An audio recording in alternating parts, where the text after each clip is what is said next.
നമസ്കാരം. ലോകത്തിന്റെ നെറുകയിൽ ഹിമാലയത്തിന്റെ മഞ്ഞുമൂടിയ നിഗൂഢതകൾക്കിടയിൽ ഒരു പുരാതന ആശ്രമത്തിൽ അത്ഭുത ശക്തിയുള്ള ഗോൾഡൻ ചൈൽഡ് എന്ന് വിശേഷിപ്പിക്കുന്ന ഒരു കുട്ടിയുണ്ട്.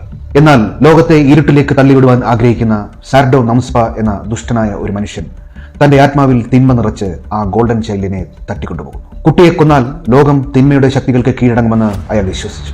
പതിയെ പതിയെ ആ ഭീഷണിയുടെ വ്യാപ്തി എല്ലാവരും മനസ്സിലാക്കി തുടങ്ങി. അതേസമയം ആയിരക്കണക്കിന് മൈലുകൾക്കപ്പുറത്ത് ലോസ് ഏഞ്ചലസിൽ കുട്ടികളെ തട്ടിക്കൊണ്ടുപോയാൽ അവരെ കണ്ടെത്താൻ സഹായിക്കുന്ന ഒരാളുണ്ടായിരുന്നു. Chandler Jaral. തമാശയും ജീവിതത്തെ ലളിതമായി കാണുന്ന പ്രത്യേകതയും അയാളുടെ സ്വഭാവമാണ്. തന്റെ ഈ കഴിവുകൾ ഉപയോഗിച്ച് ടെലിവിഷൻ പരിപാടികളിൽ അദ്ദേഹം പങ്കെടുക്കാറുണ്ടായിരുന്നു. ചാൻഡലറുടെ ടെലിവിഷൻ പരിപാടി കണ്ടുകൊണ്ടിരുന്ന കീനാങ് എന്ന യുവതിക്ക് ഒരു കാര്യം മനസ്സിലായി. ഗോൾഡൻ ചൈൽഡിനെ രക്ഷിക്കാൻ നിയോഗിക്കപ്പെട്ടവൻ മറ്റാരുമല്ല, ഈ ചാൻഡലറാണ്.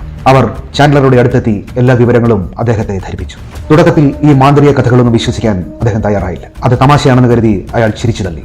പിന്നീട് കാര്യങ്ങളുടെ ഗൗരവം ചാൻഡലറിന് ബോധ്യമാവുകയും ഗോൾഡൻ ചൈൽഡിനെ രക്ഷിക്കാനുള്ള അപകടകരമായ യാത്ര അയാളും കീനാങ്ങും തുടങ്ങുകയും ചെയ്തു. ആ യാത്രയിൽ അവർക്ക് അവിശ്വസനീയമായ മാന്ത്രിക ശക്തികളെയും ഭീകരരൂപികളെയും നംസ്പയുടെ അനുയായികളെയും നേരിടേണ്ടി വന്നു. ഓരോ ചുവടിലും അപകടം നിറഞ്ഞിരുന്നു. അവസാനം നന്മയും തിന്മയും തമ്മിലുള്ള പോരാട്ടത്തിനൊടുവിൽ ചാൻഡലറും കീനാങ്ങും ഗോൾഡൻ ചൈൽഡിനെ രക്ഷിക്കുന്നു. അവിശ്വസനീയമായ യാത്രയുടെയും സാഹസികതയുടെയും കഥയായിരുന്നു മൈക്കിൾ റിച്ചി സംവിധാനം ചെയ്ത 1986 ദി ഗോൾഡൻ ചൈൽഡ് എന്ന ഇംഗ്ലീഷ് ചലച്ചിത്രം. വിയറ്റ്നാം യുദ്ധത്തിൽ കാഴ്ച നഷ്ടപ്പെട്ട ഒരു സൈനികനാണ് നിക് പാർക്കർ. യുദ്ധാനന്തരം വിയറ്റ്നാമിൽ അഭയം തേടിയ അദ്ദേഹം വാൾപയറ്റിൽ വൈദഗ്ധ്യം നേടുന്നു. വർഷങ്ങൾക്ക് ശേഷം അമേരിക്കയിൽ തിരിച്ചെത്തുന്ന നിക്ക് തന്റെ സുഹൃത്തായ ഫ്രാങ്ക് ഡെവറോയെ കാണാൻ ശ്രമിച്ചു. ശാസ്ത്രജ്ഞനായിരുന്ന ഫ്രാങ്കിനെ ഒരു ക്രൈം സിൻഡിക്കേറ്റ് തട്ടിക്കൊണ്ടുപോയെന്ന് നിക്ക് മനസ്സിലാക്കി. മയക്കുമരുന്നുകൾ നിർമ്മിക്കുന്നതിന് ഒരു ശാസ്ത്രജ്ഞനെ ആ ക്രൈം സിൻഡിക്കേറ്റിന് ആവശ്യമായിരുന്നു. ഫ്രാങ്കിന്റെ ഭാര്യ ലിന്നിനെയും മകൻ ബില്ലിനെയും കണ്ട് നിക്ക് കാര്യങ്ങൾ മനസ്സിലാക്കി. ഫ്രാങ്കിനെ രക്ഷിക്കാനുള്ള ശ്രമത്തിനിടയിൽ അദ്ദേഹത്തിന്റെ ഭാര്യ കൊല്ലപ്പെട്ടു. മരിക്കുന്നതിന് മുമ്പ് അവർ മകനെ കാഴ്ചയില്ലാത്ത നിക്കിനെ ഏൽപ്പിച്ചു. കാഴ്ചയില്ലെങ്കിലും നിക്ക് തന്റെ വാൽപ്പയറ്റിലും ഇന്ദ്രിയങ്ങളിലുമുള്ള ശക്തി ഉപയോഗിച്ച് ഫ്രാങ്കിനെ രക്ഷിക്കാൻ പുറപ്പെട്ടു. അങ്ങനെ അദ്ദേഹം ഫ്രാങ്കോയെ അന്വേഷിച്ച് പുറപ്പെടുന്നു. ഒടുവിൽ ഫ്രാങ്കിന്റെ മുൻ കാമുകി മുഖാന്തരം ആ വില്ലന്മാരെ കണ്ടെത്തി നിക്ക് അവരെ തോൽപ്പിക്കുന്നു. ജപ്പാനീസ് സാറ്റോയിച്ചി ചലച്ചിത്ര പരമ്പരയിൽ നിന്നും പ്രചോദനം ഉൾക്കൊണ്ട് ഫിലിപ്പ് നോയിഡ് സംവിധാനം ചെയ്ത് 1989 പുറത്തിറങ്ങിയ ഹോളിവുഡ് സിനിമയാണ് ബ്ലൈൻഡ് ഫ്യൂറി.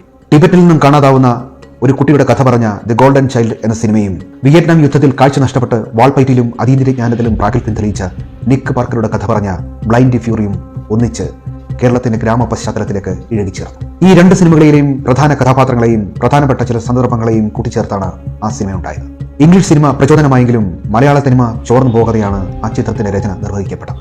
കുംഫുവിന്റെ പശ്ചാത്തലത്തിൽ ഒരു വൺ ലൈൻ സംവിധായകൻ മനസ്സിൽ കൊണ്ടു നടക്കുമ്പോഴാണ് ഈ രണ്ട് ഇംഗ്ലീഷ് സിനിമയും അദ്ദേഹത്തിന്റെ ശ്രദ്ധയിൽപ്പെടുന്നത്. അങ്ങനെ ആ ഒരു ത്രെഡ് മനസ്സിൽ വെച്ച് അദ്ദേഹം പല എഴുത്തുകാരെയും സമീപിച്ചു. എന്നാൽ അദ്ദേഹത്തിന്റെ മനസ്സിലുള്ള ആ ത്രെഡ് വർക്കൗട്ട് ആകില്ലെന്ന് ആ എഴുത്തുകാരെല്ലാവരും അഭിപ്രായപ്പെട്ടു. അങ്ങനെയാണ് ശശിധരൻ ആറാട്ടുവഴി ആ ഉദ്യമം ഏറ്റെടുക്കുന്നത്. ബ്ലൈൻഡ് ഫ്യൂറിയിലെ അന്ധനായ വാൾപയറ്റിൽ നിപുണനായ നായക സ്വഭാവം മലയാള മണ്ണിന്റെ നടന വിസ്മയത്തിനു വേണ്ടി ശശിധരൻ ആറാട്ടുവഴി എഴുതി വിപുലീകരിച്ചു. ബുദ്ധ എന്നായിരുന്നു ആദ്യം ഈ സിനിമയ്ക്ക് നിശ്ചയിച്ചിരുന്ന പേര്. ഈ കഥയിലെ പ്രധാന കഥാപാത്രം ആദ്യം ഒരു പെൺകുട്ടിയായിരുന്നു. എന്നാൽ ദി ഗോൾഡൻ ചൈൽഡിലെ ആൺകുട്ടിയെ കണ്ടതിന് ശേഷമാണ് പെൺകുട്ടിയെ മാറ്റി ആൺകുട്ടിയാക്കിയത്.